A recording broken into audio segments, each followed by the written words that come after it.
Kuala Lumpur immigration department কুয়ালালামপুরের 5টা hotspot আসছে ঈদের ছুটিতে খুব কঠিনভাবে মনিটরিং করবেন, যেটা তারা সংবাদ মাধ্যমকে জানিয়েছেন।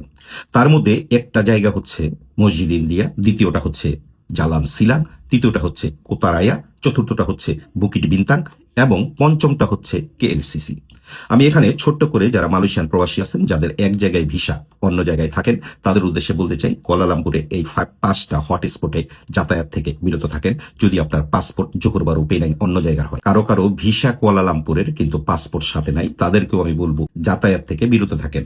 কারণ আপনি যদি অ্যারেস্ট হন, পাসপোর্ট আপনার সাথে না থাকে, সেই ক্ষেত্রে আপনি 14 দিনের রিমান্ডে চলে যাবেন, যতক্ষণ না আপনার বস পাসপোর্ট নিয়ে ইমিগ্রেশনে যোগাযোগ করবে। আর এই ছুটির মধ্যে কম হলে ইমিগ্রেশন 4-5 দিন বন্ধ থাকবে, আপনি পড়ে থাকবেন ইমিগ্রেশনে।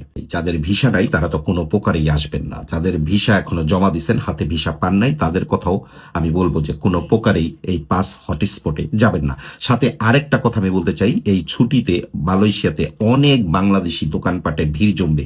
আমি আপনাদেরকে বলবো, যাদের কাছে পাসপোর্ট নাই, যারা অবৈধ কিংবা যারা হাতে পাসপোর্ট নাই, ভিসা আছে, সবাইকে অনুরোধ করব যে এই ধরনের দোকানপাট থেকে বিরত থাকেন, বাস স্ট্যান্ডে যাওয়া থেকে বিরত থাকেন যদি আপনার সাথে পাসপোর্ট না থাকে। আমি ইকবাল লিটু পিডব্লিউর পক্ষ হতে আপনাকে জানাতে চাই ঈদের অগ্রিম শুভেচ্ছা।